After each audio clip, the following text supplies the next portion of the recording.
È finita l'emergenza. Dopo l'ultima notte insonne, di passione, di massima attenzione, il cielo sopra il Vicentino si schiarisce. Dopo giorni grigi, pesanti, di incessante pioggia, tornano a vedersi sprazzi di cielo. L'allerta non è più rossa, ma quella idraulica e idrogeologica cala a livello giallo per possibili fenomeni localizzati. Il peggio sembra essere passato. È stata sicuramente una notte di grande preoccupazione. Al momento, per fortuna, possiamo dire che l'impatto sulla città è stato leggero, nel senso che non abbiamo avuto, dal punto di vista delle segnalazioni dei cittadini, nessun tipo di segnalazione rilevante. Vicenza non dimentica la grande alluvione di Ognissanti del 2010, ma ha imparato. In questi 13 anni molto è stato fatto per proteggere la città, i paesi, le case. Sono stati rinforzati gli argini nei punti più fragili, è stata organizzata meglio la comunicazione con i cittadini, molto più tempestiva.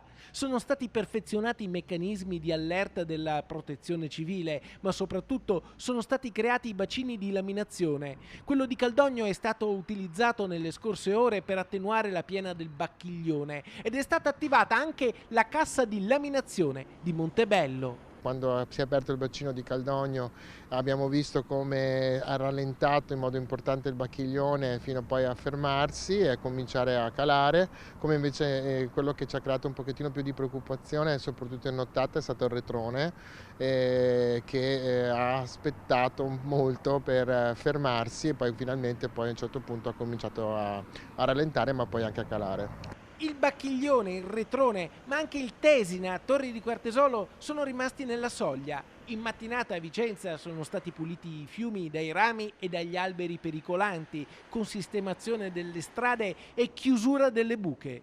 I parchi comunali domani potrebbero essere riaperti, così come le scuole negli 84 comuni che si trovavano in fascia rossa. Dovrebbero migliorare le condizioni meteo, sentendo le previsioni, per cui non dovrebbero esserci problemi per domani mattina, anche se nelle scuole del Vicentino ci sono poche attività didattiche il sabato, perché molte scuole hanno la settimana corta, quindi dal lunedì al venerdì. Le condizioni meteo sembrano in miglioramento, poi so che è previsto anche un peggioramento per domenica.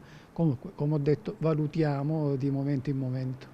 Non è detto che sia finita. Nei prossimi giorni si continuerà a seguire l'evolvere della situazione meteorologica. Ma intanto la settimana di Ognissanti, quella che storicamente ha lasciato le cicatrici più profonde nel Vicentino, per questo 2023 finisce così, con un bellissimo arcobaleno che ha abbracciato il cielo sopra Vicenza.